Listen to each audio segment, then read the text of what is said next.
Autoritetet norvegjeze kanë ngritur alarmin për një përkeqësim serioz të situatës së sigurisë, duke u bërë thirrje qytetarëve të përgatiten për skenare ekstreme, përfshirë edhe mundësinë e një konflikti të armatosur. Kjo vjen në një klim tensioni të shtuar me Rusinë, ndërsa shteti ka nisur masa konkrete parandaluese për mobilizim të shpejtë në rast lufte.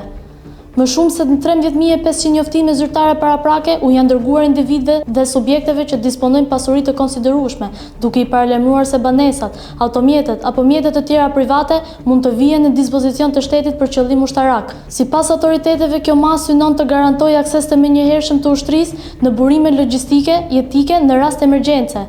Si antare e NATO-s dhe shtet që ndan kufi toksore detar me Rusinë, në Arktik, Norvegjia ka rritur ndjeshëm kapacitetet mbrojtëse pas pushtimit rus të Ukrainës, duke shndruar në një nyje strategjike për sigurinë e Evropës Veriore.